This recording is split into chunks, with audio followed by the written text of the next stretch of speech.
In 3, 2, 1. It's the Welcome to Cooperville podcast, quarantine sessions, live from the basement. It's Cooper. It's Zeb Christensen from Screaming for Silence. It's mayhem. Mayhem. What's going on? What's going on? You know, trying not to go crazy. How about yourself?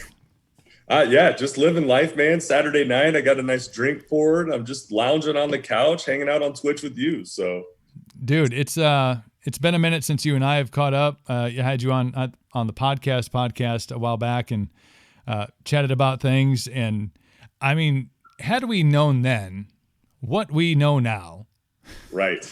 Hey, dude, like 2020, it's gonna be off the hook. It's gonna be off the chain. We're gonna fucking dominate. We're taking over the world. Oh, all the sports we talked, like everything we talk now would have a completely different perspective from what we talked about. And not even just the quarantine safer at home aspect of it, but I mean, dude, fucking Kobe. I mean, that's how we started 2020. What in the world? So I know, and that's your team, man. That's your dude. That was my guy. That's my guy. He's my number one. It's just so crazy to think about that. But yeah, and then between the Kobe thing and then now to the virus and just no sports has just been crazy. It's a bummer. You know, it's been a wild year for obviously for all of us that are dealing with this. But when you go back to, going into January, everybody always has like a new, like fresh outlook on things. You know, it's instinctive nature. Like, all right, calendar's turned. People go to the gym and shit, and they change their diet and like life good, and then the Kobe thing was like the first thing that kind of really blew up, and then there was the tornadoes in Nashville, and I have a lot of friends who live in that area, and I actually had a couple on the podcast, and I was like, damn, like, rebuild the city, a lot of inspiration, and usually when those kind of things happen, especially in a metropolitan area, I mean, tornadoes hit up here in Wisconsin. People are like, how do you pronounce Chautauqua? And like, nobody cares. I mean, they care, but it's not like on a national scale, but Nashville was a big one. And I had a podcast scheduled for that day with Jess Lee, who's a country artist out of Nashville, that day. And, we rescheduled and then had a chance to catch up with her. And then it was the next week when like, the world stopped. Right. And I don't know, it was, it's been a weird, I don't even know, like nobody's ever experienced this. I mean, they've lived to tell about it. That was the Black Plague. They didn't have the internet. Right. They weren't able to go live on Twitch. No, it was like Sir Isaac Newton just sat in a dark room and invented everything, probably the fucking groundwork for the internet. And he was like, oh, well, I'm bored. No, that's what I'm going to do. Me, I'm like, let's see how many recycling bins I can fill up over the course of the next 7 days. That's my life goal. Oh my gosh. Yeah, absolutely. Just bottles, cans, you name it. But what do you like as far as that? Plenty of drinking, that's for sure. It's ridiculous because I don't, honestly, besides the fact that I have to schedule, these kind of things and put together ad mats for them and post them on social, and they have to be date specific. If it wasn't for that, I'd be like, I don't know. It's could be Tuesday for all I care at this point. Right. And the biggest thing is you just never know when it's going to go back. I mean, I don't think it'll ever go back to normal or what it was before. I think that everybody will always have it, kind of in the back of their head and be conscious about stuff like that. Mm-hmm. But just think about what it's going to be like going back to normal is weird. And you don't know when. You have no clue. Do you guys have a date? Do you have like a release date? Not release date. It sounds so, it's either an album or it's prison. It's one of the two. It's more like prison now than it is an album. But do you have a date that you got? Because you're down in, where are you? You're in Iowa, right? I'm just outside of Des Moines. 15th is kind of our date right now. And that's kind of been the rule of thumb is they just kind of do it 2 weeks, 2 weeks and then just kind of take it back from there. So, but I've seen that there's some states opening and doing everything back to normal and able to go to bars and be around people. But I don't know. Bars. What's it up there? Bars. Well, we have been, originally it was April 24th. And then we got an extension the day before. Nikki, I miss concerts too. I'm watching the live chat over here. We miss concerts. Disruptive One, what's up? Cubby 3 girl, hi, good to see you. Hi, Laura. So we are now currently in the current state of Wisconsin. We are in safer at home, right, until the 26th of May. 26th of May. Wow. 26th of May, and it is causing. We're starting to see really the tensions rise because hey, outside of this, this glorious podcast live stream life that's paying me someday will pay me. Right, the big bucks. Right. In the future. Yes, it's a down the road kind of thing. But right. I'm a small business owner. I have Captain Coop's Beard Company, which Zeb is a representative of. He proudly supports the pirate life and love it. But that's when the salons and the barbershops shut down, and that reservoir of income was shut off like that. And I love all of the partners that we work with, all of our clients. They're amazing. I know they're struggling as well, but that was like, okay, so this is going to be tough for a minute. And when the can again keeps getting kicked down the road and it's like, oh, the 26th, and oh, it's this, you kind of start to, you worry about things. And I won't yet get into the convolutedness of trying to file for unemployment as a business owner or try to apply for loans when you've only been in business for a few months. But people are starting to get antsy because they're stuck at home. Right. If you have children, I now add teacher to my resume. It's on there, like homeschool teach. I mean, he's been expelled, and he didn't make the baseball team, but yeah. What's your favorite class to teach? Phy-Ed.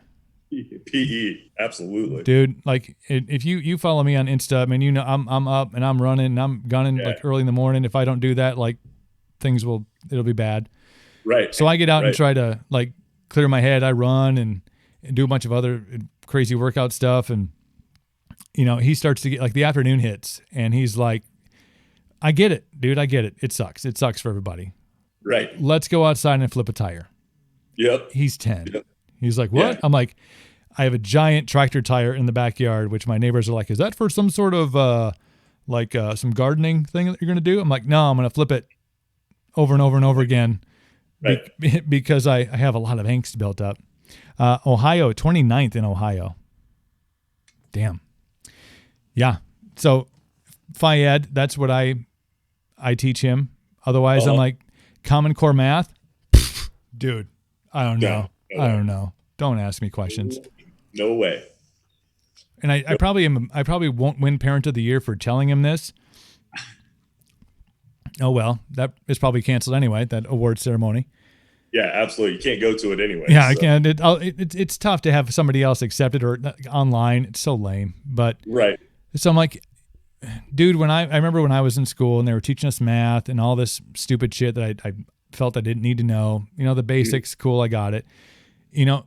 I remember a teacher, I think it was in 4th or 5th grade, that was like, "You're never just going to be walking around with a calculator in your pocket." I'm like, those times have changed, lady. Yeah, you are wrong. I have answers to every single question you could possibly ask in my pocket at this moment. Now what? Yeah. What's up now? Now what? Mrs. Lunderville, what are you going to do? Yeah. She's probably passed. I rest in peace. I feel bad about that, but no, it's when you're stuck at home and you can't go out and have a beer, you can't go out to happy hour, you can't go to a concert, you can't go to a festival, you can't go to a fair, you can't, the list of stores that are not open is long and distinguished, and you're stuck with your children and your significant other, and you go, oh, right, this is what it's like full time. Yeah. And like for the first week, it was awesome. Like totally just, I don't have to do anything, like get up and, a Zoom call or whatever, watch some Netflix, make a bunch of food, drink some beers, and then, do it again the next day. It's like, well, I don't got nothing to do. But after like the first week, then it starts to get like, what's going on here? Yeah. How long is it last. I'm definitely going stir crazy for sure. Now, do you get to do you get outside much? I mean, are you taking the chances and going to the stores? Do you have a mask? I mean, what's your I mean, I'm pretty basic. Like I'll go to like the grocery store and get my stuff, a couple times a week, maybe. Um, that's really about it. That's about it. yeah. I've been to see the parents a couple times, but I have nieces and nephews that like, it's such a bummer that like, I went over there one night, we were in our just sitting in the truck and kind of getting to talk to them that way. But it's crazy. Yeah. I haven't been able to see them for weeks now. So it's kind of wild. Yeah. Cause I stalking you, I mean, following you on social media, Correct. the nieces and nephews, I mean, that's a big part of Zeb and who you For are sure. as a human. And For sure. I applaud that, but to not be able to have that interaction, and it's the same around here. I mean, my kid's best friends are his cousins because he's got some that are his age, a little older, a little younger, but that's like when the family gets together, they run amok and break stuff, and Right. the parents can act like adults for a second, but to not have that interaction, I mean, I can tell that it's taken a toll on him because he's like, Right. I mean, lucky for him, and I think this is how kids these days, man, did I just age myself? Oh, get off my fucking lawn, kid. Like kids these days have it. They're so used to technology. They're so used to like this Zoom thing is. It's like, yeah, I got, Google Hangouts, or we have, we can go on Skype, or we have FaceTime. And so they're kind of used to communicating from a distance. They're used to being able to be like, oh, well, now I can have, instead of it just being these two cousins, now all 8 of us can be in one chat and we could all yell and scream and not a word makes sense. And you're just like, oh, well, I guess they're content. But it seems like kids have been very, mine at least, I can only speak for mine, have really adapted to this better than I expected. Because I was like, man, you're not going to school. I mean, you're homeschooled, and I guess you have group chats with your friends at school every week. But he's like, oh, it's cool. I know now we can hang out after class work is done and jump on and play Minecraft, or they can jump into a group chat, or so I think kids are handling it better than the adults are, because we're like, there's always a child around. I can't do anything. They're ever. always around. They never go away, man. I think it's funny that like I've even heard kids now that are like I can't play my Xbox anymore. Even like I've just been, they're playing those out. Even like that's usually they live for that. You think that's the dream. I know, like you have all day. You could do this the whole day, and they're like, man. Yeah, no, not gonna work like that. Let's go flip. I already finished that game, the whole thing. Let's see. Robert's Deb says hi, Zebby. What's up, Robert's Deb? That's my mom. Hi, Mom. Hi, Mom. Hi, Zeb's mom. He misses you. Wants to see you more. More drive-bys. Yeah, that's right. But yeah, we've my family has gone to. I don't want to say we're breaking rules. Mm-hmm. But we are, according to the great state of Wisconsin, and I respect what the governor is trying to do, and it seems like we have, I want to say we've taken the lead. I mean, I'm looking at Ohio here until the 29th and saying, okay, well, I will enjoy those 3 days and of difference, but the family, like the close family, like we all know where we go. We're all going to the same 3 places. We go to Quick Trip, we go to the grocery store, we go to the gas station, the grocery store, and home. Like those are the 3 places we go.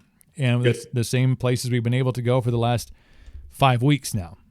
Right. So we've had some moments where we've had cookouts, and we've had, I went and helped my cousin put a deck on the back of his house. And so, but it's weird because you're like, you feel awkward, right? Like an undercover is going to come up and be like, what the fuck are you guys doing in there? Like, I don't know, I'm just like you're doing something wrong for sure. Like, I know these, do you all live here? No, yes, no, yes, maybe not. I don't know. No, it's a weird time to be alive, man. And it is. From an artist standpoint, I mean, I know you've got a lot of other stuff going on, but I know there's always an element to the creativity of artists that they need to be expressing it in some manner, and whether that's getting a chance to write or getting a chance to hell, at this point with technology, you could put a song together. You can have so Casey can cut this, and everybody can kind of put their pieces together. To do things like that, especially when you can't be together. I mean, yeah. Even we're spread apart anyways, just because living in different states and stuff. But with technology now and all of this going on, like, man, you can at least make some stuff happen if you wanted to. That's for sure. Well, what are you doing to keep yourself not stabbing the wall with a knife? Well, like I said, the first week I definitely drank a ton.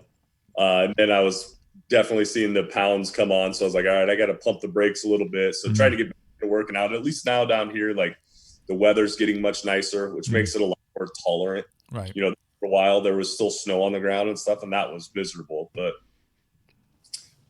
just trying to stay healthy and stay away from people and body anyways. So I don't mind it too much, but right. But I miss concerts. I miss, I miss sports obviously too. So, and it was such a bummer for us because, we had a lot of things planned for this year. We talked on the first podcast this year, we got together about how it was our 15-year anniversary this year.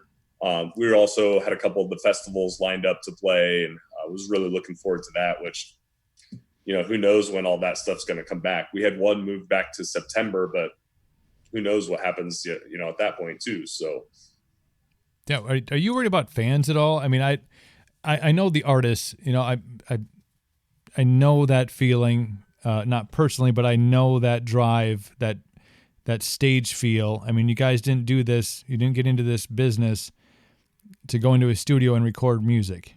That's a part of it, but going onto a stage, performing in front of your fans, having them sing the songs back, meeting them at the merch. I mean, that's that whole element, that concert element, that festival element is a massive part of why you do what you do. Absolutely. So I know that all the artists that are out there are yearning for that. Get back out, do a show, do a couple of shows. What do you vision the fans' perspective of? Because I see it from two different angles. I see it from, I don't care. I'm not going to live in fear of, go to the fucking show. Like, buy the tickets, go to the show. Don't miss a show when my band's in town or when a new band's in town. Go and see the show. Right. Do you think there's another side of the populace that's fearful of large gatherings like a festival environment? For sure. I think it's going to take a long time for it to get back to anywhere where it was close to being before all that happened anyways, because I definitely think people are going to have that in the back of their mind. I just saw that Missouri opened up and now they can have concerts, I guess. And it's kind of funny to go through and read the comments. And just like you said, it's like every other one. Like one person is like, absolutely, I cannot wait. First show, doesn't matter who's playing, I'm going to be there. And the next one is like, oh, you guys are just ruining it. Like all this work we put in, now you're just going right back to it. Like, so yeah, I see it from both perspectives. I don't know the right answer, Yeah. It's what's safe, what's not safe, or what to tell people with that, I guess. Well, I'm glad Missouri was the first one. I mean, we'll test Missouri out. Let's let's see how they do. Like, let's let them go through with it. Let them go through with it. Yeah. And I was surprised. So, but it says that you still have to be 6 feet apart. Now, I don't know what fucking concert you want to go. I don't want to go to one where you got to stand 6 feet apart. We're not trying to watch the Dave Matthews Band. Oh, burn, man! It's hot in here. I'm trying to get the pits going. I'm trying to get the moshing, the crowd surfing. Like, gosh, I can't wait for that again. Yeah, that's. No offense to Dave Matthews. No, he's a huge. Well, disruptive one's laughing. Yeah, I am too, man. Dave, that's funny. Dave. No, it's going to be a max capacity of 25. Yeah, no kidding. It's going to be 25 people at a venue. You know what this is going to be great for is like the up and coming bands or like the old Sunday night like show. Yeah, absolutely. Like all those little dive bars that have bands on the weekends. The kind of the weekend warrior stuff, like they're going to crush it when this comes back. Cause I think that'll still feel kind of safe. Dude, you know those owners are putting sold out fucking signs on top of the building, like sold out. How many did you sell? 13 tickets, man. We fucking sold this place out. Everybody's 6 feet apart. Everybody's got an X. We've sold out every night for a week straight. First time in history. Half the people were here for the fish fry, but the other half were here for Dave. No. It's going to be wild, though. I think there's I mean, imagine going to a show. I mean, especially when you guys are playing, if you're doing a hometown gig and they have to cap a room. Right. And and I'm no bullshit. I mean, you walk into any store now, there's X's on the floor. Some of the bigger stores have, already pre-made laminates that are like, oh, right. You stand here. You stand here. Right. And it's tough, especially, I mean, you're a Midwesterner. You're living in the Midwest right now. You understand, like we're all right being close to people. We're like, hey, right. I'm sorry. Excuse me. Let me get your way. Just something like a simple handshake, it's like so weird now, like, but in the Midwest, that's a big deal, Let's see what Cub 3 girl streaming Dave Matthews at the 2021 draft all the way through. Yeah. So Laura is a part of the XFFL, which is the fantasy football league I'm in. Oh gosh. It's very intense. Very, very intense. So, bam, bam, bam, bam, bam, bam, bam. That was for you. That's for you. That's for all of you. I appreciate that. Is that a Dave Matthews song? I have no idea. It sounds like it. It definitely sounds like Dave. The bam. I had to get the bam in there. I feel like you don't even need an instrument for that. We could just make that noise. Just a bam. I've somehow went for the Rocky theme, I think, with that one. I like, it's a better angle. Amish FF, hashtag Amish FF draft 2020. You gotta do it by candlelight. That'd be awesome. Disruptive one. Jeez. No, it's in sport. I mean, that's, we were talking about sports, but I mean, I remember it was middle of March, because I think it was right after St. Patrick's Day when they closed everything. They closed the bars down in the state of Wisconsin. I mean, that is like, if the world didn't end on that day, I guess we're going to live forever. But right. But when hockey shut down, baseball shut down, basketball shut down, which sucks because the Bucks were going to win the championship. Sorry, Zeb. It was going to happen, dude. Come on. It was going to happen. It was going to be amazing. LeBron flips the switch and they win in 5. Yeah. Well, we'll never know, will we? No, yeah, that's what sucks. LeBron, he ain't getting any younger, that's for sure. he's aging during this whole thing too. Because I think one of the biggest things I was disappointed about was March Madness, man. Because those weeks are just always so fun, man. Like the weather finally starts to turn nice, and just basketball from morning to night for 3 weeks straight is amazing. And I was super bummed about that. Like, and that one's definitely not coming back. And to think about all those players and seniors that don't get to finish out that year, and just it's crazy to think about that.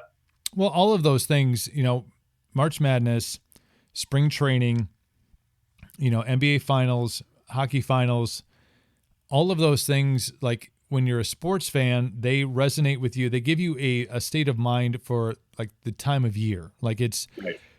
For us in the Midwest, winter sucks balls, and you got to fucking live through the crap.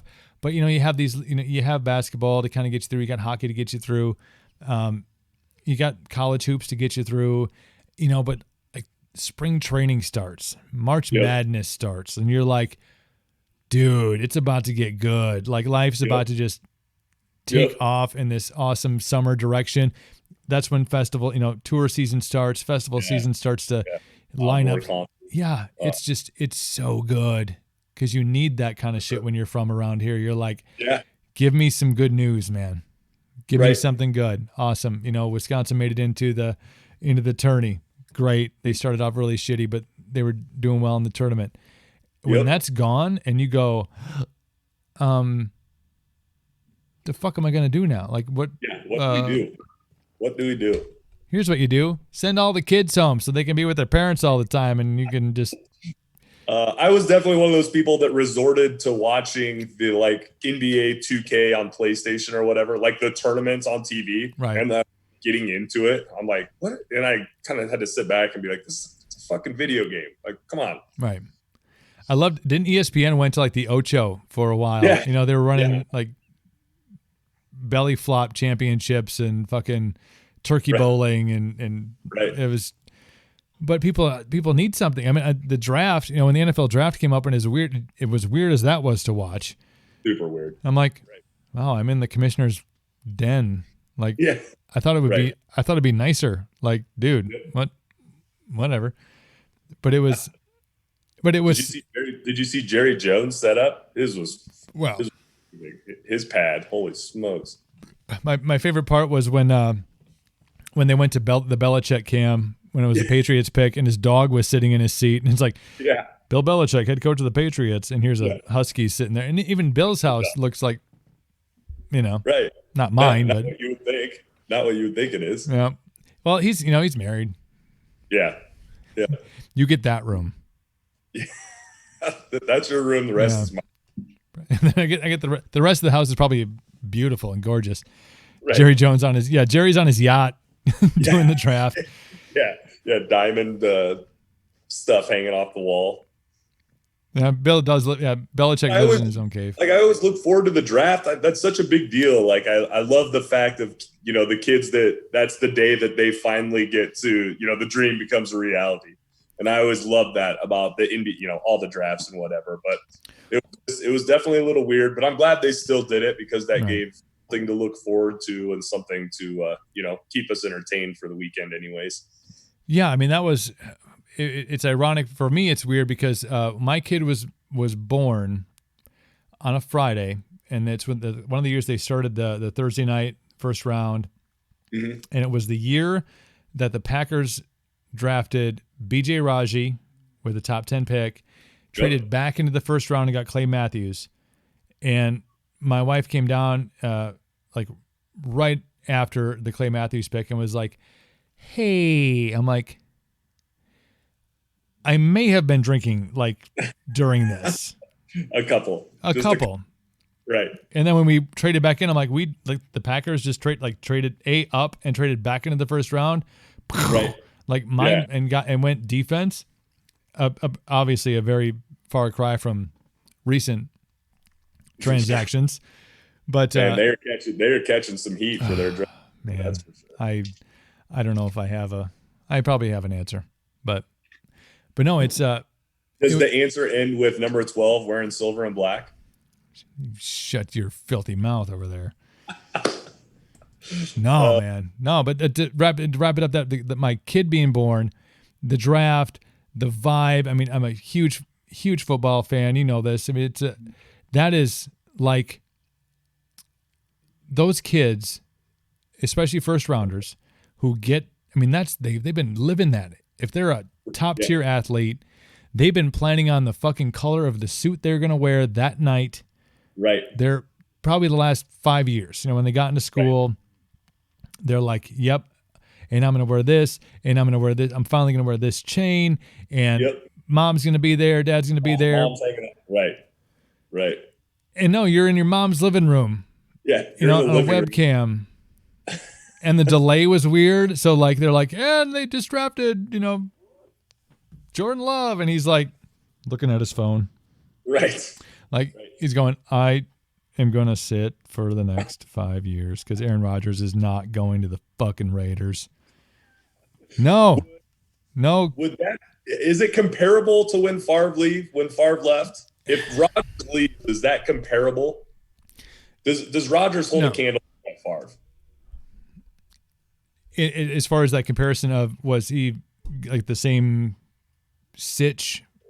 Right. No, because Favre had already talked a little bit, not like outwardly and not Sports Center, but there was talk of his retirement. It had been brought up, and the pick was surprising, but I think when you had a guy, and this would be for any team, if you have a guy who really had a legit chance to go number one, right, between him and Alex Smith, which we see how that panned out.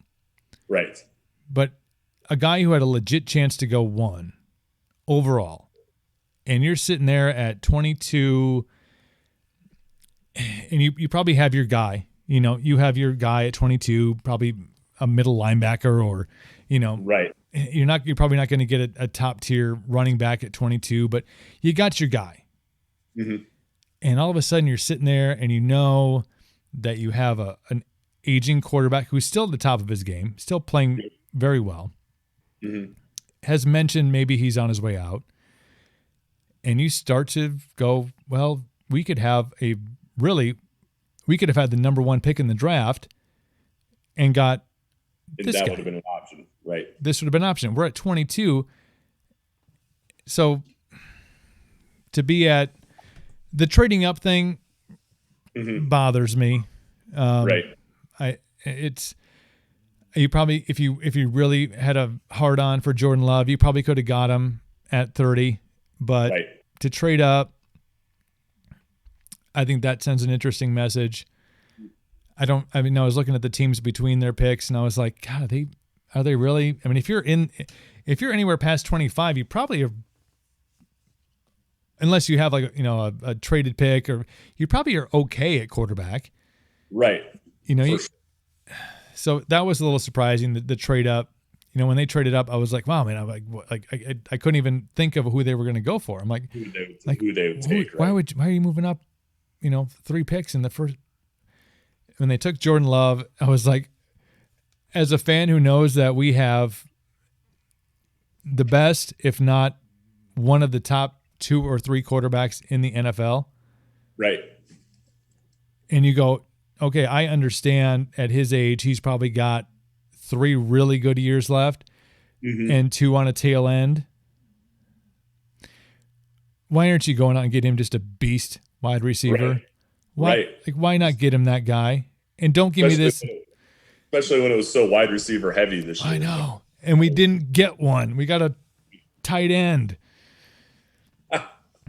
I have so many feelings on this because I know that Aaron Rodgers said before the beginning of last season, he said, I love the guys that we have at receiver at this point. And you have, obviously you have Devontae Adams, who, I don't know, top 3 receiver in the NFL. Yep. You've got Marquez Valdez-Scantling, who was down year, injured. Okay. The list kind of stops there. That's about all that's there. But the stat that came out about Aaron Rodgers, only what if Aaron Rodgers goes to the Patriots? Yeah. I don't know. God. That's is it? I gotta try to read better. Is it Cubby 3 girl? Because I want to make sure I'm getting your handle right. Cubby 3 girl. Okay. We talked about that. It would hurt. It would hurt lots. But I think I don't think that. I think Aaron is okay with his receivers because I don't think for him, besides Devontae, it doesn't really matter. Right. And that's not a he is arrogant. That's cool. That's what quarterbacks are. They're arrogant. You catch the ball, Alan Lazard. Who the fuck was Alan Lazard before last year? Cyclones, baby. Iowa State. Oh yeah. Well, okay. Yeah, you would know. Obviously. But yeah, comes out of nowhere. Exactly. Expected that. Big guy, dropped 1 pass, told Aaron Rodgers, I will never drop a fucking pass from you again, and didn't. Like the next play, they ran the same route down the sidelines against the Lions, and he caught it for the touchdown. But he's never had a true first round beast wide receiver. Ever. Right. Yep. Devontae probably, hindsight 2020 should have been a first round pick, but Right. But they never took that first rounder, that wide receiver that was supposed to be the next guy or whatever. Because it always came down to Aaron Rodgers can beat anybody. His defense sucks. Right. He'll give you the lead, hold it. And so for the last 3 years, cornerbacks, safety, linebacker from Michigan. Two picks in the first round. I mean, Darnell Savage is going to be a beast at safety, and he'll be there for his career. He'll be, the free safety for his life in Green Bay because he is a beast. But you had a 12th pick, and you picked an injured guy from Michigan. Right. Who I had more sacks than last year. Like, legit. Yeah, it's true. Was LaFleur there for that one too? Their coach, was he part of that pick, or was that after? No, he was there because remember McCarthy got fired during week That's right. 15 or 16, week 14. So they had LaFleur before the draft, so that was his first draft, and it was Gutekunst's first draft as well, as like the guy.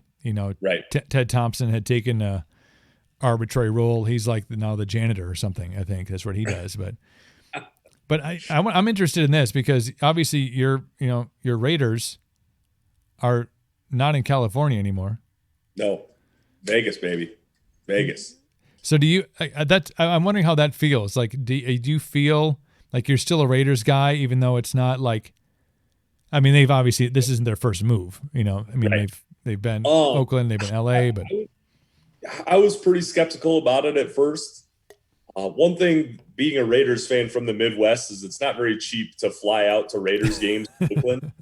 But now that they're in Vegas, that's a little more reasonable. And I can tell you one thing: I'm sick of going to Kansas City when it's negative 20 degrees to watch my Raiders get their ass kicked and have to deal with the Chiefs fans all the time. So I'm looking forward to going to Vegas and checking out the new stadium. And yeah, I'm all about it. All about it. Dude, that stadium is oh gosh, wow, it's gonna be insane. Man. It's gonna be insane. It is. I mean, I love the Mecca. I love Lambeau. I mean, it's obviously, right. If you're really, and I think you fall into that football kind of blood, like it's a place. Absolutely. You have to, but I mean, man, when the Mercedes-Benz Dome opened in Atlanta, I was like, holy, that is a bright, shiny, like we have like an old, like well-kept Cadillac, and we've added some cool shit onto it. And it's Absolutely. Like, yeah, but. And they'll never move it. They'll always just upgrade it, won't they? No, that there's nowhere to move it. That's why we'll never have the Super Bowl in Green Bay, is because the infrastructure of the city is not built to have, I mean, it's not a metropolitan area. It is, right. If it wasn't for that team, it'd be probably the same size of the city I live in, which is 70,000 people. Right. But it's the Mecca. But man, those shiny, fancy new stadiums, L.A. Or not L.A., but Vegas. That's a bright new Mercedes right there, man. That thing is just shiny and. It'll be quite the experience. So at least even if the team sucks, at least you get to go see an awesome stadium and get to be in Vegas, I guess. That's what Vikings fan feels like. I've never watched a game at that US Bank Stadium, but I went. They kicked it off. The official opening was Metallica. Oh yeah, that's right. US Bank Stadium, and it's pretty, man. It's shiny, and it's they got all the technology and integration and all the bells and whistles. Yeah, but like when you sit in there, I mean, it's a completely different vibe than sitting in Lambeau. It's so right. And obviously you're going to have that any stadium you go, because you're going to have the feel from the other fans. I mean, I can't imagine having to go to fucking Kansas City and watch a game, man. That would, yeah. It for me that'd be like me going, and I've been back when it was the Dome, the Metrodome. Yep. Been to a Packer Viking game there, and yeah, you're friggin' pilgrims in an unholy land. Yep, absolutely. And you are like, I literally hate everybody that's here. Right.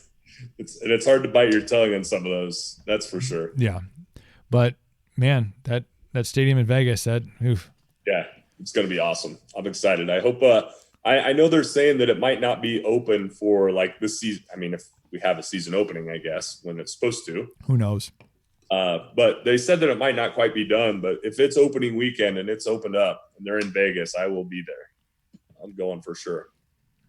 How do you feel about the Raiders? Let's say they don't have Aaron Rodgers at quarterback because they traded away their next 10 years number one picks. I'm excited. I agree with the choice to keep Carr at quarterback for this year. I think he gets one more year. Yeah. After this year, if he's had the same last 2 years, I think they'll move on and they'll look to draft somebody younger at least. Maybe not trade him right away, but they'll start to look for somebody younger to kind of look to groom to take that spot. But man, we're putting together, had a really good free agency, a really good draft, I feel like. Some of them were a couple reaches in the draft, but we'll see how it plans out. I think Mayock and Gruden kind of know what they're doing. But what a combination that is, dude. Gosh, I would love to sit in a room with those two and just listen to them talk about players and football and strategy. Like, two geniuses, I feel like, anyways. But I'm biased, obviously. You're slightly biased. Let's see. Pork Chop Goes Fast says, so the Raiders will be known as the Showgirls. Well, I don't know. Not at this point, man. We got friends out in Vegas, man. It's just like Jonestown the morning after. Like, everybody drank the Kool-Aid, man. It's just fucking streets are empty. There's no showgirls around, man. Those poor girls out there just trying to make a living, Right. Favorite rookies. Who are your favorite? Your favorite rookies? Who are your favorite rookies this year that you drafted, Raiders? So I love the Ruggs pick. So he was the wide receiver from Alabama. Yeah, beast. The dude is just lightning fast. And I always think it's funny because Al Davis was the owner for the Raiders, was always known for, he didn't give a shit who you were, where you came from. If you were the fastest guy and we had you on the board, we were taking you every single time. So I know that everybody's saying that was an Al pick to just pick the fastest receiver because Judy was on the board from Alabama, who was their number one. And then they still had CeeDee Lamb from Oklahoma was still on the board. But I feel like that we needed somebody that could stretch the field with that speed and that explosion. Man, I watched some of the highlights of that kid, and he is just lightning fast. Every third catch he had went for a touchdown. 24 of 79 catches went for touchdowns. That's a pretty good average for those of you keeping score at home. Right. Granted, he plays for Alabama, and sometimes they're in the Southeast Baptist Catholic girls. But oh, that's amazing. Let's see. We got Pork Chop Goes Fast. It says, hi, Zebby. Disruptive one, the Ismails. Like the Rocket? Oh, is that's a load skull. Yeah, Ishmael. Yeah. Did the Raiders draft him? I think they. Dude, I was having a hard enough time trying to figure out my draft picks. I'm like, what in the fuck are we doing? Like, what, we took a quarterback who we have and a running back who we have in our first two picks. Yep. I should have been paying closer attention. We were catching some heat. We took that cornerback from the old Al Davis pick, Arnett, and I think it was kind of a reach, and everybody was kind of bitching and complaining. But then when the Packers came in and took Jordan Love, it like completely took the heat off of us. So I appreciate you guys. That's probably why they made that pick. They're like, everybody else who has had a shitty first round pick, let's really give everybody else something to talk about. Watch this shit. God, so the biggest thing, I'm so glad they did the draft. And one of the main reasons is because if I had to read or listen to one more mock draft from Mel Kiper Jr., I'm going to how many times can they redo those things? And I get it. They're just trying to, there's nothing else in the NFL really going on. They're trying to buy time to get there. And it's like, I remember the day after the draft this year, somebody had already posted projected drafts for 2021 for all. I'm like, God, give it a break. You just did all that shit. Oh my God. Yeah. And especially now when everything's in limbo and they're starting to get like that. They literally, nobody has anything to fucking do. So they're like, I know what we can do. Let's predict the top 10 college football teams for 2021. Like they may not have fall sports, people. Like there's universities talking about no fall sports. There's high schools talking about no fall sports yet.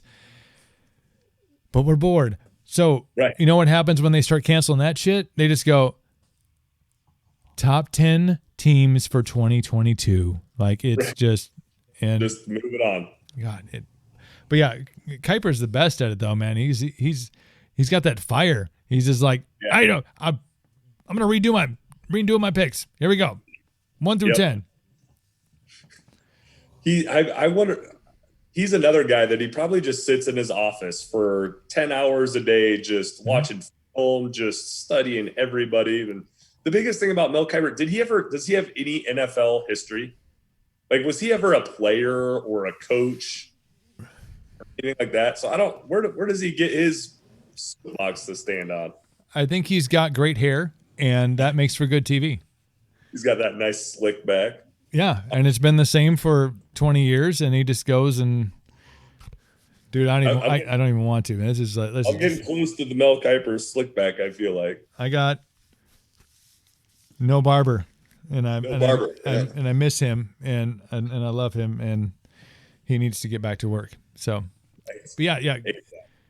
Kiper's picks. That's his gig, though. You know, I mean, imagine that's your job. Watch football. And you have to, I mean, there's watching football, and then there's Kiper watching football. Like, I imagine that's like Mayock. Same, probably 12 hours a day. Right. That's just what he does. Like he said, Mayock was saying he loves it because he's like, I literally just get to sit in my office and watch TV or watch players all day. And he's like, if I want to call him, I give him a call. And he's like, it's been great. Nothing really changed. Now I just have to watch him for one specific, group, which has to be, probably makes the process easier. Not trying to say, well, right. I think that Green Bay probably needs to draft a wide receiver, which this guy would fit here. Yeah. That guy would now he's like, what do I need? Right. What does Gruden need? How about that? What does Gruden need besides John he needs a sandwich. Yeah. He needs a Corona. But yeah, I'm glad the draft happened. It was an interesting watch. It was amazing to watch the I'm gonna say technical difficulties necessarily, but like the awkwardness of the whole fucking thing. Trey Wingo, and it's just like I don't even know. Like, where are we going next? Are we going to? So I think it really it likens me back to our conversation about like artists going on and doing shows on Instagram or doing live shows on YouTube or Facebook or whatever. Right. Yep. They're people. I don't want to say they're starting to realize, but I think understanding that right now nobody gives a shit about like sound quality. Yeah, they don't care. If you're messing up, they're like, oh my gosh, these guys who are usually so like on point and scripted and can hit that post and send it to the next reporter on a dime, and they're just like, oh no, sorry, that wasn't for you. That was for Mel, and they're looking at the wrong camera, and it's just over here. Yeah, right. But it's really given, it goes to the whole we are all in this together kind of mentality, because we're all like, wow, these professionals, when they're put on the dime of having to be right in the moment, live, not really sure how it works, to make it happen without having any clue how it was all going to go down. Yeah, it was. So I mean, I think that was cool. There was one, and I haven't been able to find it yet because I'm not sure. And I put in all the Google words like over and over again. There was somebody, I thought it was Barstool that posted it, but I looked on Barstool and it wasn't them.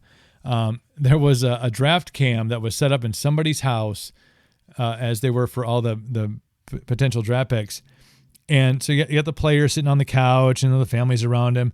And the camera showed like dude coming out of a door behind him with a shirt off, putting his shirt back on. And then a girl behind her, like fixing her hair. I was like, I saw it on, I think it was on Insta. No, maybe it was on I think it was on Facebook. And I was like, that is the best. Yeah, they were totally just doing it. Right. And they were just in the comfort of their own home, just all over. Like the one dude that had his girlfriend sit next to him and she was on his phone and he like snatched it back from her. And he was so much heat for that. Like, dude. Yeah. They're watching all the time. Well, if you sit there long enough, I mean, imagine that. You're just sitting there and you like the draft starts and, whenever you're projected to go. And you kind of have, so you're kind of watching. Obviously, you're paying attention to this. Your mom's over there, and she's probably wearing that dress that she picked up 5 years ago to wear for your draft party and her draft dress. But then, like, time goes by, and you just completely forget like what the fuck is going on, and you're just like, oh god, like I'm actually sitting here watching the draft. Like, just bitch, get my phone back. Like, what are you doing? Like, oh, that was on national television. Whoops. Whoops. Pork chop goes fast. Wants to know when you when are you growing your hair back? Right now. Oh, it's so long. Look at this guy. Yeah. Look at them locks. It's a mess. Going back to Rockstar here pretty soon, man. Yeah, that's what I'm saying. I wish we could play some shows so I could throw it around a little bit, but I don't see that happening anytime soon either. But have you watched any virtual things? Any of the shows on social media? I know, like you said, we talked about this before we started recording. You're the guy trying to figure out which button to push.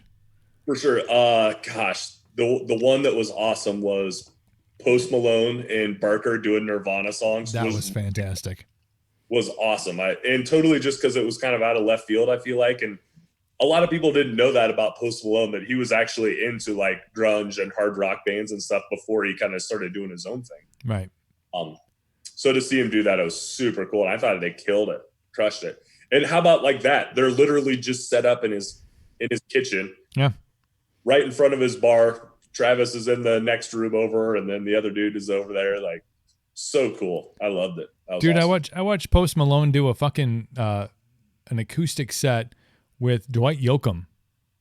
Nice. I'm like, if he's not the most eclectic, musically gifted human roaming the earth right now, right?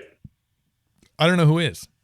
Right. Like, he can fit and feel every genre, and I think it's an interesting take on, and you'll have an appreciation for this, because there's in the rock format, there is different styles. Obviously, you're going to have the heavy stuff, your Lamb of Gods and your Slayer and Slipknot, I think is opened up, I think, a little bit more.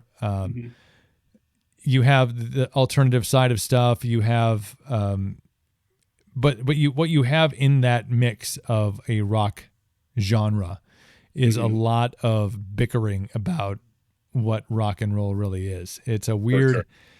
Yep.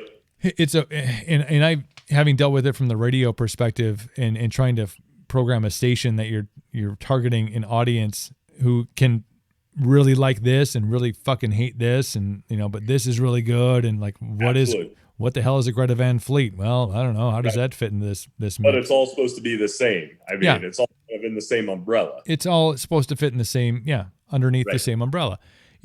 You look at, I think country fans are widely accepting of, there's only two sections, it feels like. Everything before 2000 is awesome. And everything after 2000 is awesome. And there's some that are like, yes, whatever. I got Johnny Cash tattooed on my leg. Absolutely. I'm old school. I love old school country. Love it. When a guy like Post Malone can go and top hip hop charts with any of those Nirvana covers, probably if they released that, could go back into rotation at rock radio, and would get pushed back because rock fans are like, don't fuck Kurt, man. You're right. Don't you fuck with Kurt. Right. Rest in peace. Change the world. But that, and then dude does country too. It's ridiculous. So I always, like, one of my biggest things with rock and roll is we're so secluded. You started to see like a lot of country and hip hop like start to collab, and you kind of get that hip hop feel, not hip hop, I guess, but like rap feel to it in some country songs, like some of the top 40 sounding styles. And rock and roll was just kind of still left in its own little category over here, where everything was kind of starting to combine and at least mesh with each other a little bit. And that's one thing that like rock and roll should be kind of thankful, because Post Malone's at the top. And, he did this stuff with Ozzy, and now doing like Nirvana stuff. Like, he's kind of giving rock and roll a light from the hip hop side or the rap side, and I appreciate that, because I think that hopefully that draws more fans back to rock and roll a little bit, I guess is what I'm trying to say. Yeah. Post sang an Elvis song on TV, on a TV special, and the whole Elvis look thing happening. Crazy. Dude can do it all. I mean, he can be that multi-genre artist that really hasn't existed, because what happens when bands or artists switch genres, they're chastised from their previous genre. I mean, it's Nickelback, Taylor Swift. I mean, the list can go extensively on and on. But no, I think it's a weird hip hop has like figured shit out in a technological way of embracing what's out there, knowing where their fans are. I mean, you went through and go through the rock formula. You know, Right. you release a song, you release an album, the tour cycle, you push it to radio, you send out the email blast via All Access, and the stations get it. You got a guy who pushes it and contacts radio guys and goes, "Hey, you should check out this new song." And otherwise, you just reached out to me and were like, "Dude, we got a new single." And I'm like, "Cool, let's play it." I was different. That's probably why I'm no longer in the mix. But we had it like that between us. I like that. I wish it was more like that, where it was more one-on-one like that, not so. Now you can see what happens to guys who make it like that. They end up doing their live streaming on Saturday night, drinking beer on Twitch. That's what life turns into. I'll drink to that. But hip hop figured out that you can be and sell and make a shit ton of money and sell out shows and have zero radio play. Right. You can be the biggest artist in the genre, not have and this is outside of the Jay-Z's and the Eminems of the world, obviously, because they've achieved this global mass appeal success. But how much is it a pain in the ass for them to cut fucking 2 of every of their songs? Be like, oh, I got to cut the clean version for radio. Yeah. But hip hop has gone like, all right, well, fine, fuck you. We'll go to TikTok and I'll release 15 seconds of audio and it will become the most played song in radio ever. Right. And he'll win Grammys. And, Old Town Road, Lil Nas X, man. Yeah. TikTok. That's where that song came from, fucking TikTok. And nobody knew it. Is that where it started? The rage started on TikTok. Wow. And it got picked up. Radio picked it up. And Billy Ray Cyrus jumped on it, made it a thing. Country radio picked it up. Obviously, Top 40 radio had it. And dudes walking down and picking up Grammys or, getting nominated for Grammys. Yeah, you couldn't walk out of your door and not hear that song somewhere. And that's commercials, everything, radio. Well, maybe he had a good inclining, and I don't really follow Lil Nas X much. But I mean, if you have that feeling, like I didn't have any knowledge that this song was going to be what it was going to be, and it blows up, and the money comes in, and you're like, fucking ride it, dude. Ride the wave until the wave is gone, because song 2 could suck. Yep. Yeah. You think writing song number 1 is hard. Wait till you have to try and write song number 2 and top song number 1. Ooh, here's a good question. I like this one. Pork Chop Goes Fast. Favorite Elvis and Johnny Cash songs? Gosh.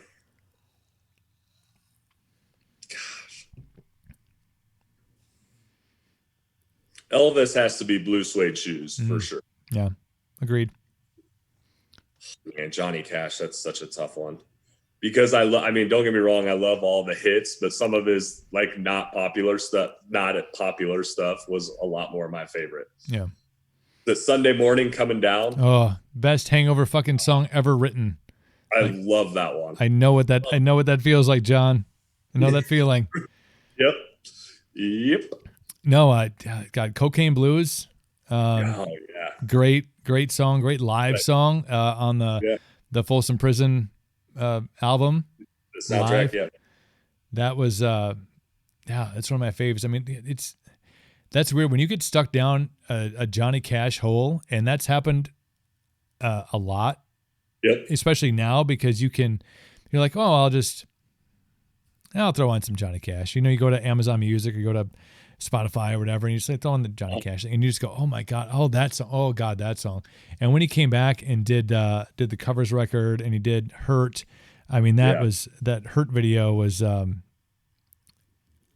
don't get emotional about watching music videos, because that's not really, sometimes it's the intent, but right. When you are a fan of somebody, and I think when you understand the legacy that they've had, not just in one genre, but dude, rock and roll, Johnny Cash, kind of the same fucking thing.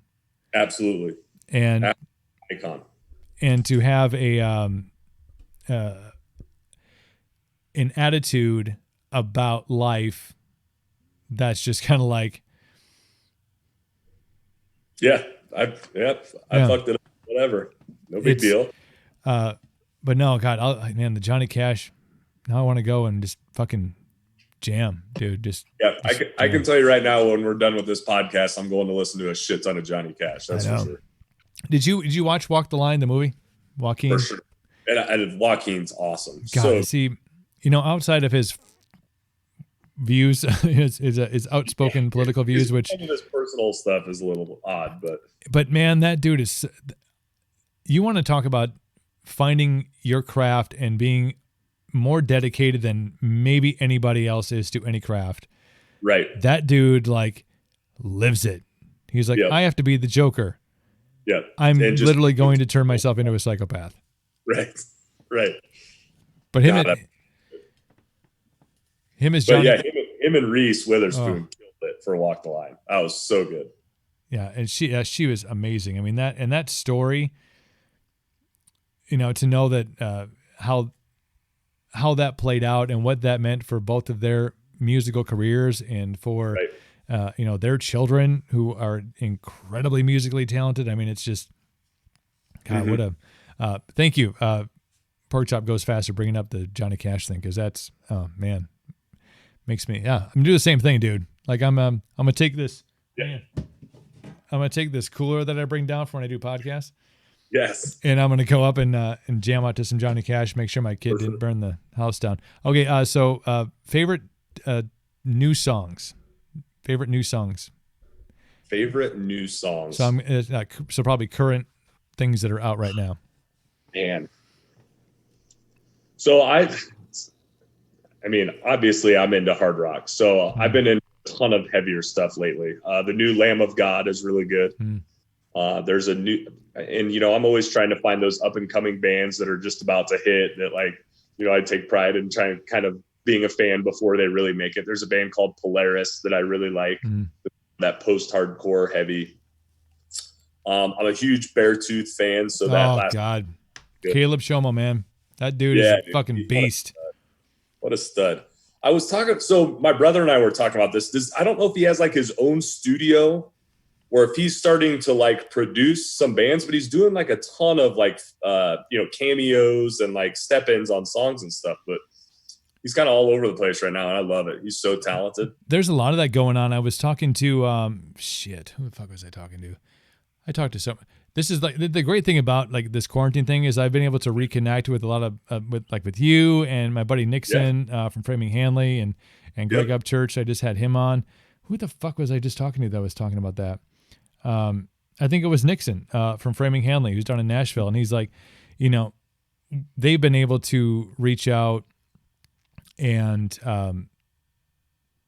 get other people to do stuff. Right. And jump on board. Like, hey, I want you to, no, it wasn't. I take it back, as I'm thinking and talking at the same time, which is difficult for me at this age.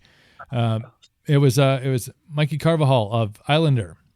I had. So Mikey was talking about, them having the opportunity to say, hey, we wrote this song. I think he was talking about Jacoby was going to jump on something from Papa Roach, and they had a bunch of like, guitar pieces for different guitarists that was out there. And those who have the capabilities are like, fuck yeah, dude. Like, yeah, what do you got? Like, I'll jump on it so they're looking at, Islanders looking at releasing an album, kind of this like the quarantine sessions, which was what I kind of call this whole thing of like different artists jumping on board and being a part of it. But no, it's really, but Caleb Shomo, man, the dude is just, you watch him rip on stage. Yeah. And I remember talking to him right before their show a couple of years ago up at Rockfest, and dude comes out and is like, we talked about fucking golf. He's like an avid golfer. It's like that. It's like that Alice Cooper thing. Like you see this guy on stage and you're just like, for Cooper, he's just like ripping cutting heads off and snakes and fucking blood and blah, blah. And then you see him in like short pants, playing the back nine at fucking Kohler. But Caleb's the same way, man. He's like, they have his tour manager was like, I'm like, hey, I see Kadada in here, but then I see like Ojibwa and Chippewa, and I'm like, that's like, no reason for this bus to stop at any of those places. Right.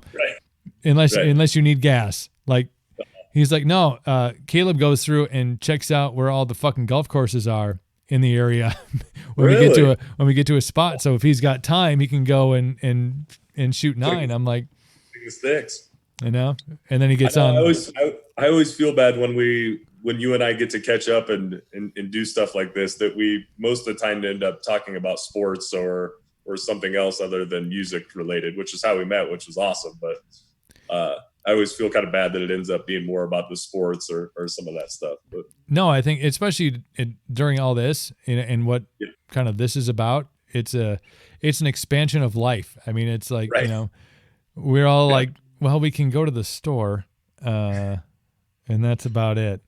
Yeah. But no, I love talking about music. I love talking about life, sports. It's it's the fundamental elements of Southtown. Oh wait, that's POD. But so you're liking New Lamb of God. New Lamb of God, Beartooth. Beartooth is ripped.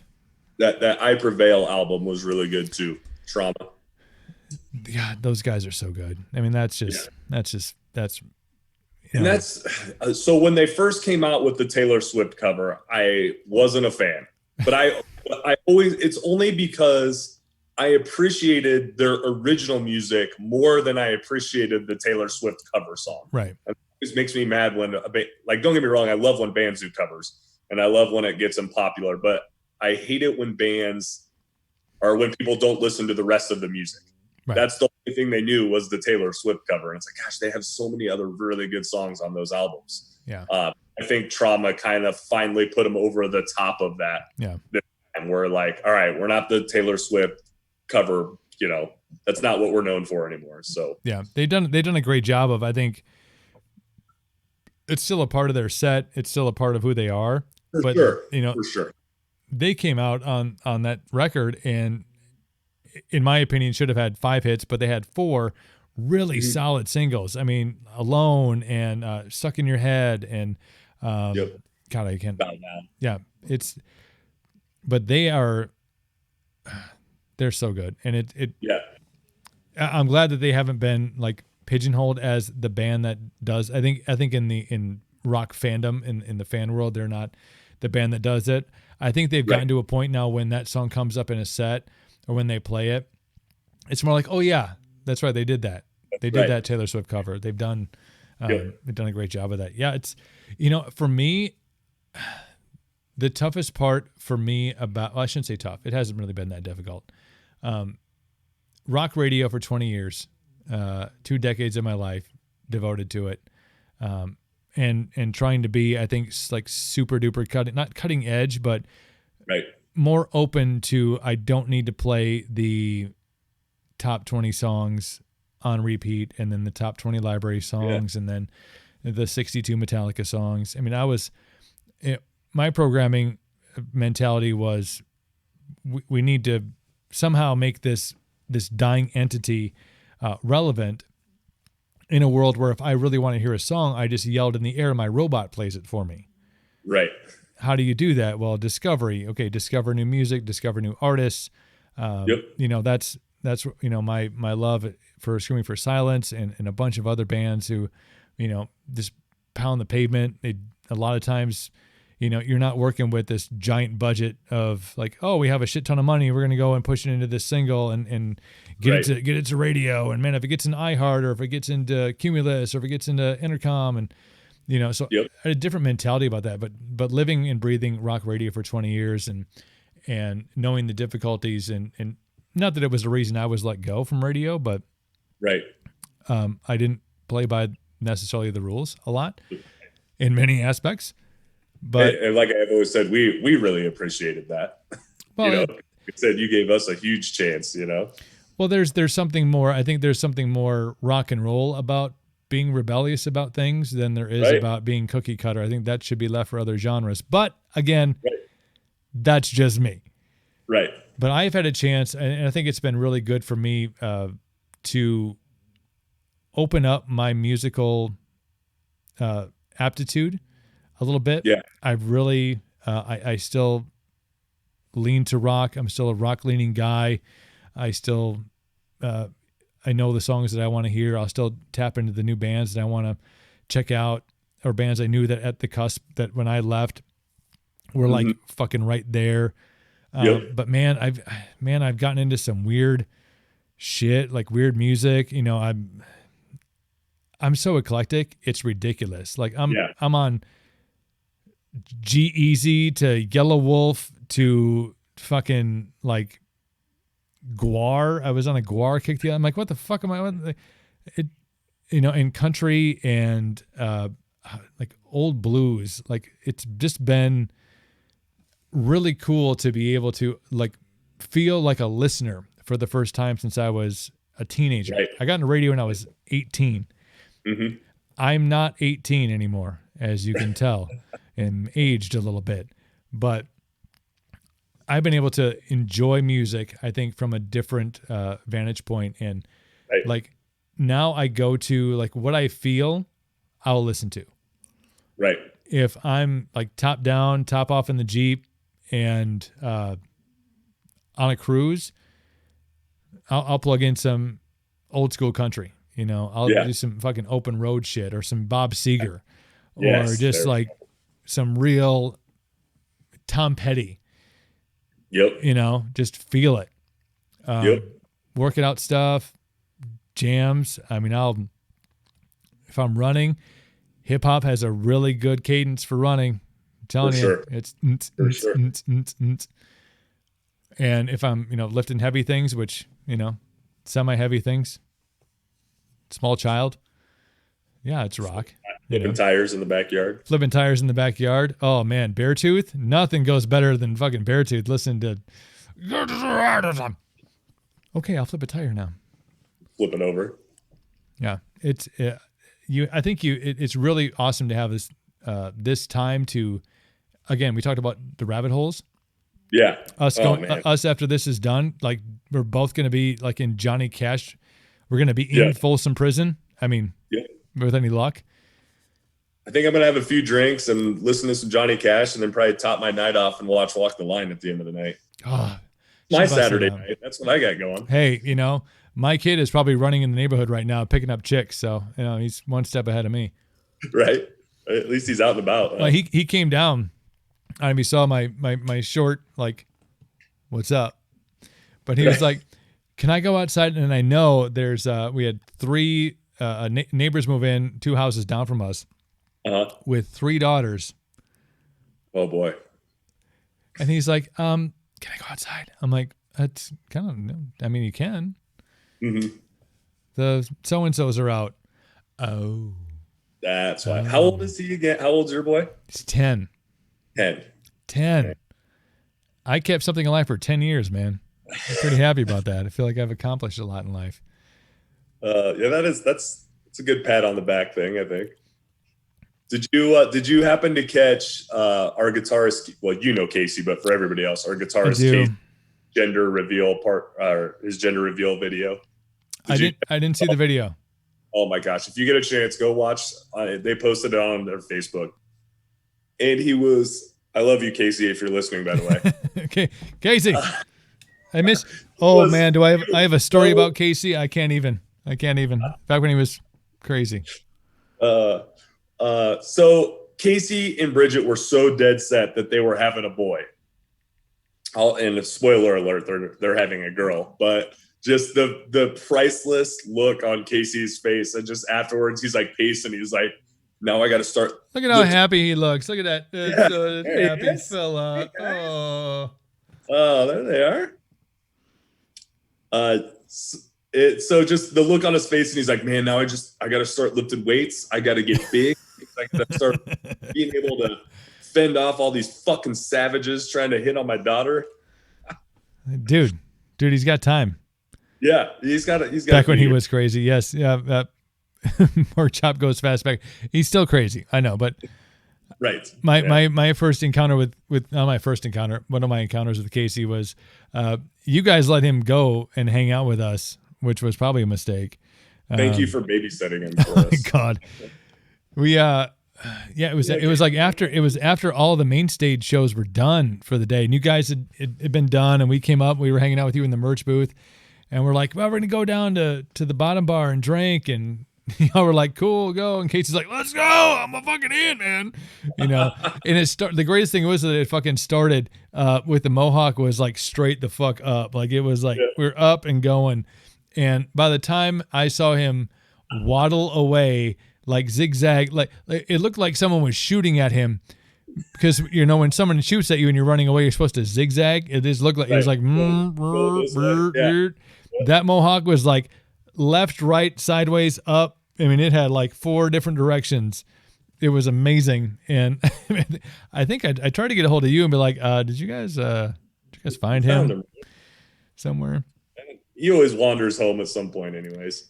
But the second time that we got on the hang at Rockfest, like all your shit went flying out of a fucking suitcase on the way to the show. Like I have no clothes. I'm like, I got some fucking shit. I don't know, whatever. I still have people ask me about that from when the last time you and I caught up on the podcast. That story. I still have people be like, "That's crazy that we went through a lot of crazy shit." That's for sure. And like I said, you guys came in as the saving light anyways with all the gift bags, with all the deodorant and all that. God, I couldn't have used it at a better time right then. It's one of my favorite questions that I've asked in my career in radio and on podcasts is like when you decide to be a musician and it's there's amazing female talent out there and I love each and every one of them. But I'm like, when I've talked to the dudes and know it's in a band full of dudes, I'm like, you decided at some point in your life, you love music. Like I want to make this a career. Mm-hmm. And you decide to basically live in a van with a bunch of fucking dudes forever. Right. Like that's like, here's what we're going to do. We're going to get into a van or a car with a trailer or a Sprinter or some, we're going to live on this fucking thing. In that small compartment forever, and we stink, and we're probably going to go days without showering and washing and run out of deodorant and stuff. And we traded my small bulldozer for the big cool red white. Awesome. My kid's making deals outside. Did you meet the girls? Were the girls out? No. Get them, boys. One like from the backyard. Oh, you. Yeah. Off that truck because it was theirs. Okay, you wash it up, dude. And then when we're done with this, you tell me what her name was. That's right. Because I want to know. Remember Blake? I played with him. Awesome, but no, there's no. But so when you get into a career choice of hanging out with dudes in stinky vans and traveling, and really. Like hoping for a gym to be in a town that you're playing because you're like, we're going to go to the gym. Right. Am I going to work out? No, I'm going to go use the fucking showers. Yeah, I just want to shower. Right? That's dedication, man. That's for the team. And you know, at the time, like when we were in the heat of all that stuff, you didn't really think about it. And you just, it felt awful and you were miserable and you were, your ears are ringing, you're hungover every day, like just tired, you're cramping up, you're confined in this little area. And now I look back at it and that's what I miss. Yeah. I miss being in the van. Like I miss that, waking up every day and you just travel to the next town, load your shit in and rock it out and then on to the next. Like it's crazy. We got to get a tour going again so we can get back on the road. It's been too long. It has been too long. You guys need to get out and get back up here to Wisconsin or at least back out on the road, man. It's amazing. I have such an admiration for artists, for musicians, for those who make that choice, not just because of the stinky guy factor, right? But it's a. I feel like I grew up and watched a Motley Crue video or two, and had a perception of what like rock and roll looked like, right? And you see the glitz and the glam and the show and the fans and the chicks. I mean, let's be honest, chicks. No, and that's a myth. That's a myth. I'm like, wow, like I feel like I should do that. And then I realized that I had no talent and I was like, you know what I should do? And I'm going to steal this quote from Lou Brutus. Lou Brutus's dad, and I read his book, which is out right now. You should grab it. It's called Sonic Warrior. Yeah. He talks about his dad one time saying they're watching the Ed Sullivan show, and they're like, he's like, I really like these artists that come on, and there's musicians that come on. And his dad's like, look at Ed Sullivan. He collects a check, and all he has to do is be the pointer. He just goes, and there is the Beatles. There is the Rolling Stones.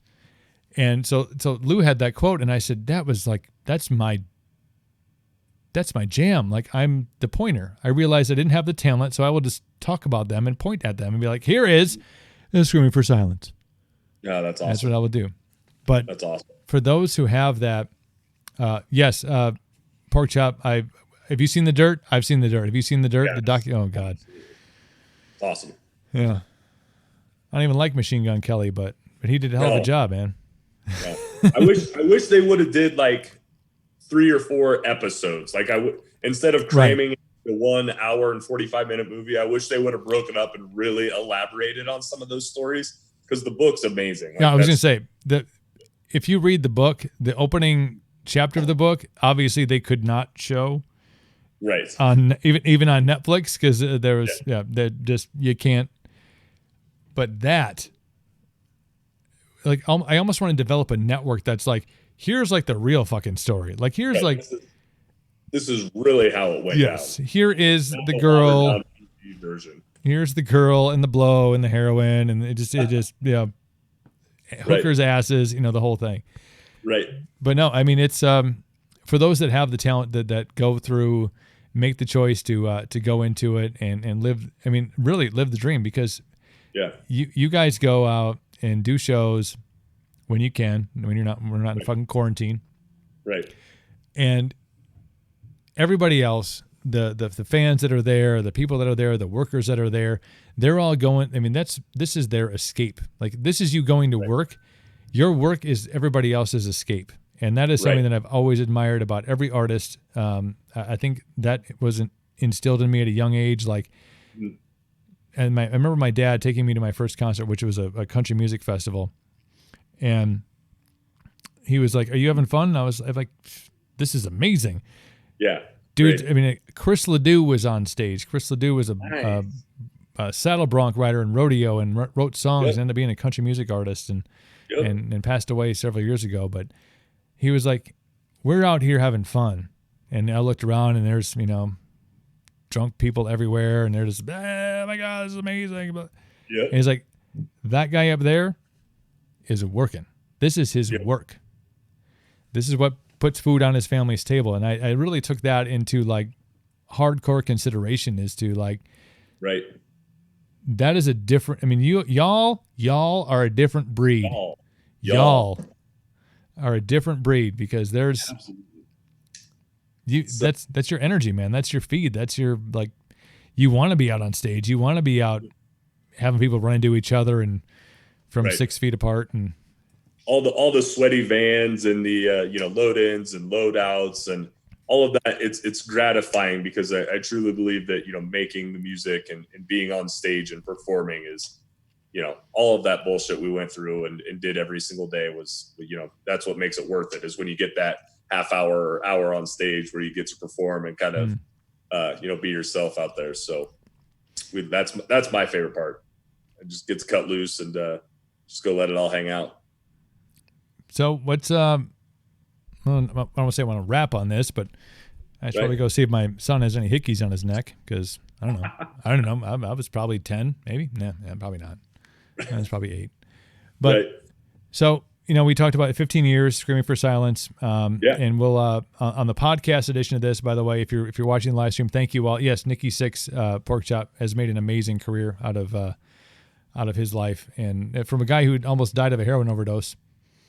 He's done all right for himself, man. He's done okay. He's done okay.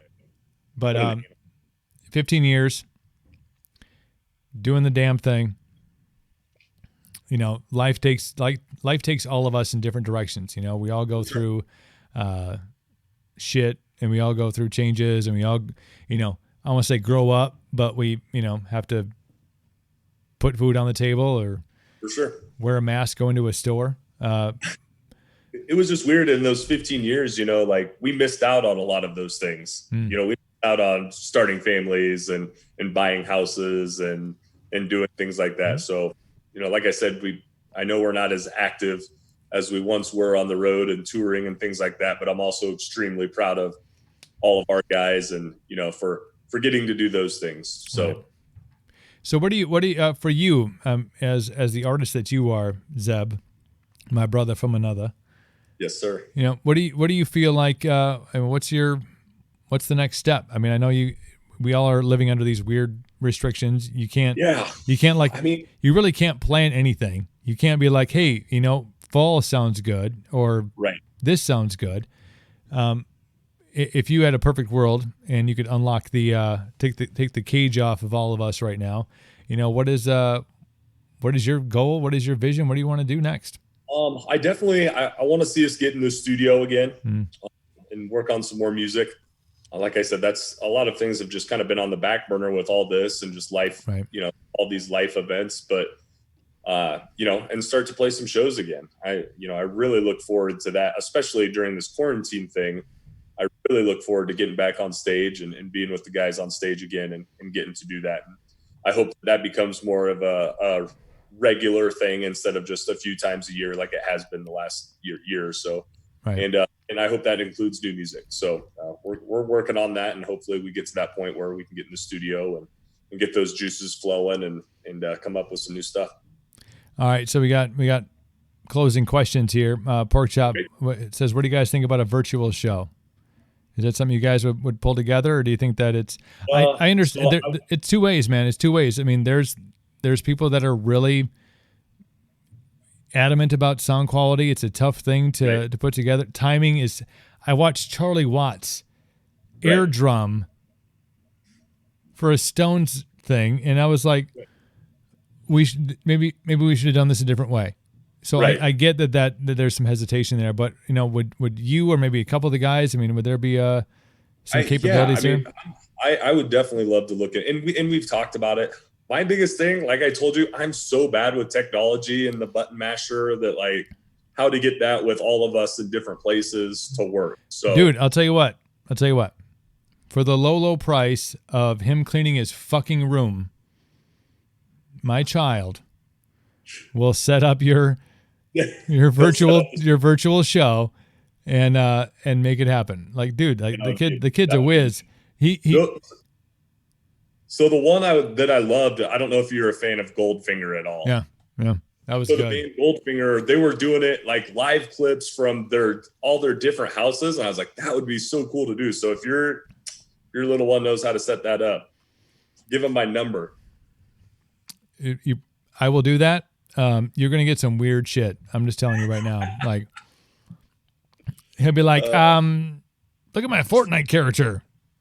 Oh, by the way, you got to run an XLR cord from here to here, and they make sure that you guys got to record it at separate times and then run it together. And like, thanks, dude. Like, I feel like I had this whole plan as a parent that when he moved out, I was gonna send him a bill for all the shit I had to pay for 18 years, or at his rate 35 when he moves out.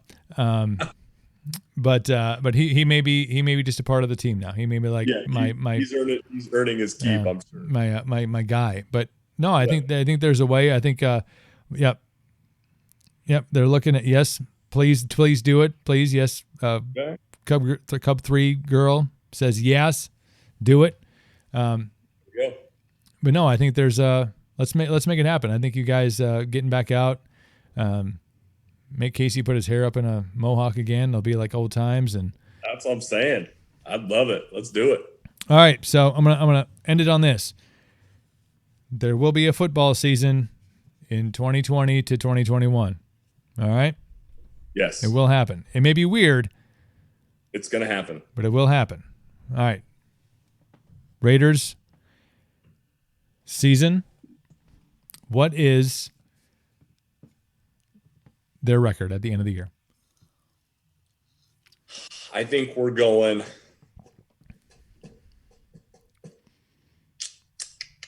9-6.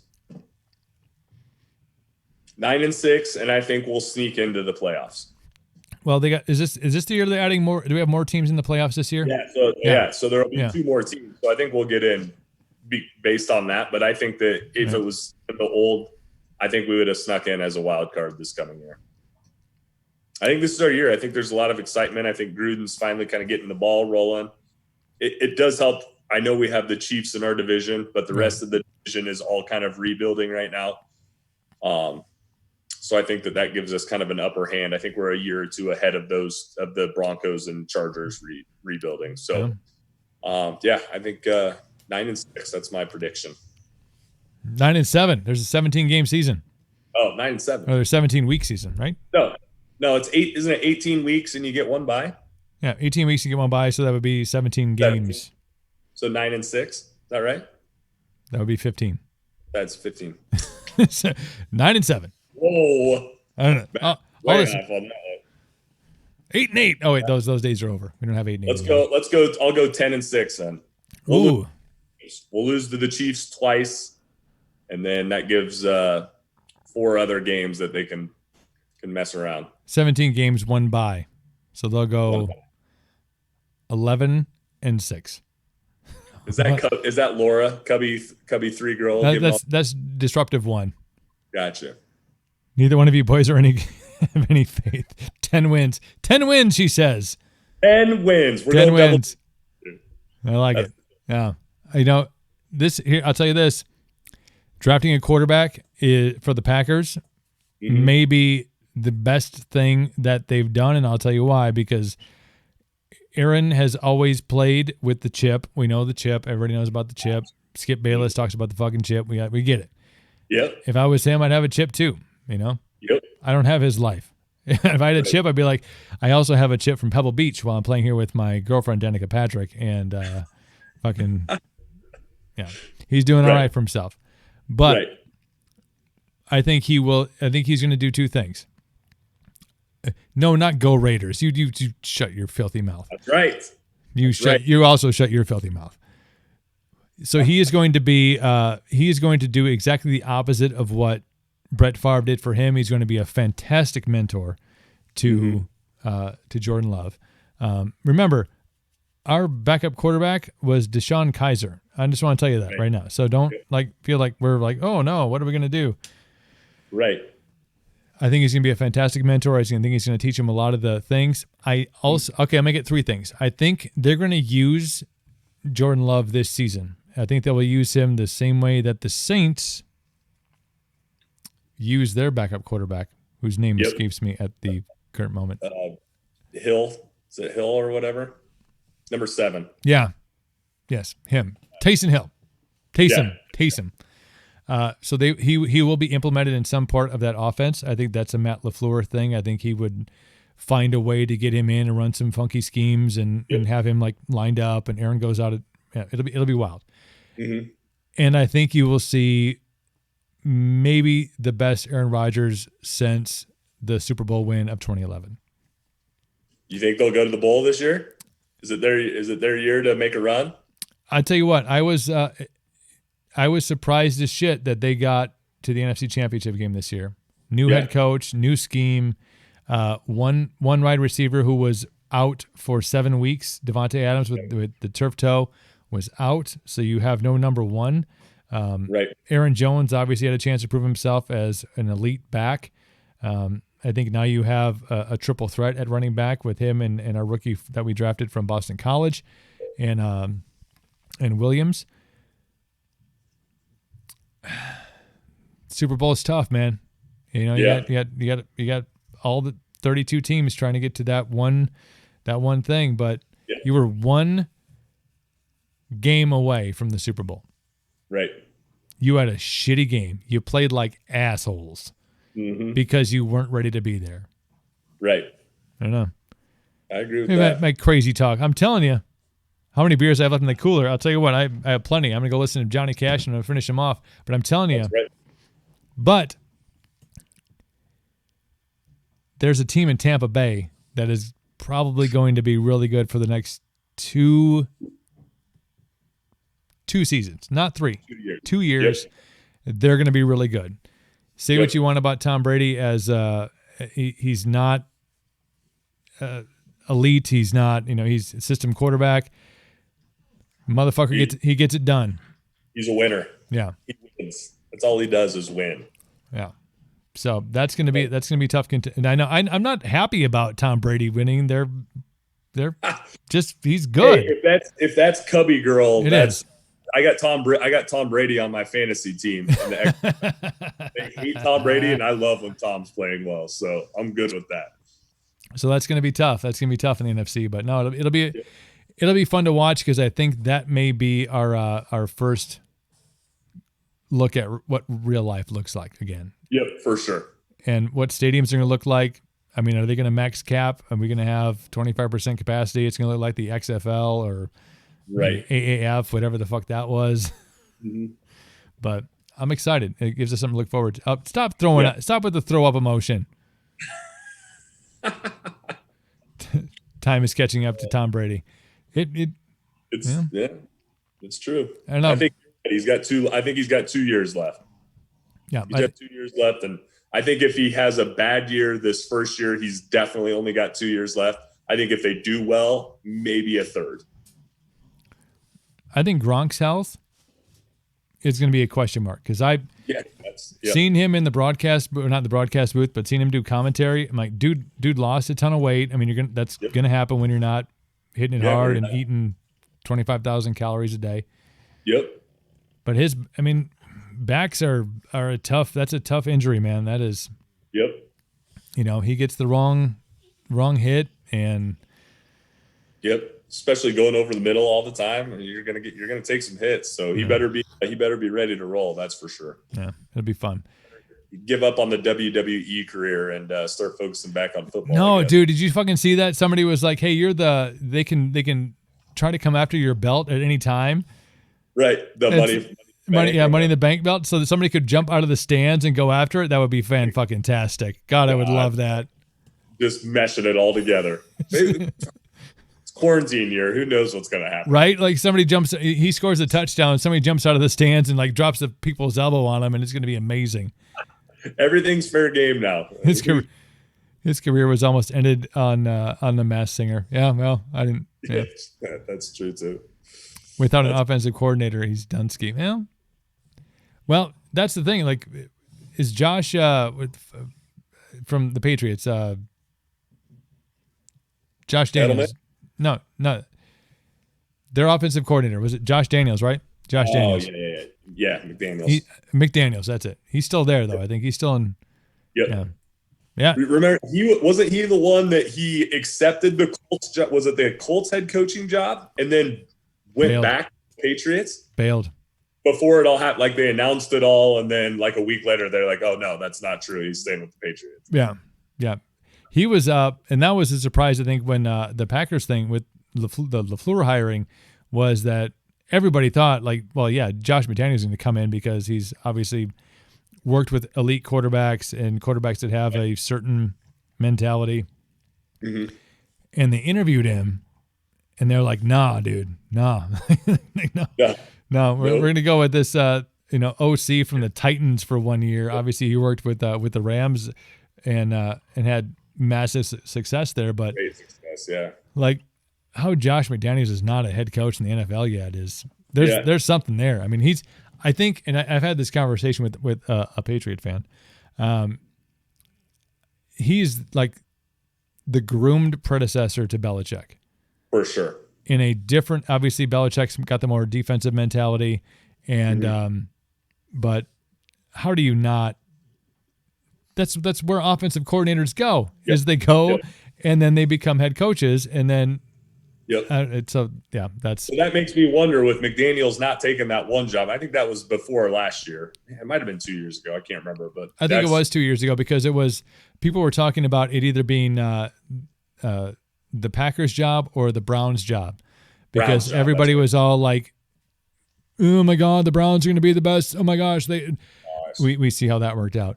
But how'd that pan out for them? Yeah, so they were like, "Oh, well, who wants you either want to go coach Aaron Rodgers, who is apparently uncoachable, who almost went to the Super Bowl, by the way, or you can go and coach in Cleveland and get that band of misfits." Yeah. We see how that worked out. So you got to think that Belichick's on his last leg. I bet he's the same. I bet he's got a couple of years left, and then he'll be done. Dude, he had his dog sitting in for him on the fucking draft. He's like, I don't even care, man. Put the Husky in the chair. I want to pick that guy. His post interviews are so funny. Oh God, he's amazing. I love it. He doesn't even have to say anything. He just looks. No. He's got to look. All right, Zeb Christensen, my friend, my brother from another mother. I appreciate your time and hanging out live on the Twitch, and let's go jam out to some Johnny Cash. But for those who are live streaming, I think our viewers that are watching right now, where can people find you and Screaming for Silence on the social media so they know, so they can go and jump on board? We got everything: Facebook, screamingforsilence.com, Instagram. You can find us on Twitter. We got it all. You Google Screaming for Silence, it's going to bring it all up. Come find us. YouTube. Check us out on Spotify. Go jam some of the music. We'd love that. Hell yeah, man. Hell yeah. You know what you guys should do? Get a Twitch account. Get a Twitch. Yeah, I'm looking into it now for sure. Awesome. Hey, brother, I appreciate you. I love you. I will. Let's go jam to some Johnny Cash and drink some cocktails. And when you guys get back on the road, I'm going to come find you. Love you, man. Thank you. I always appreciate the time. All right. Take care of yourself, man.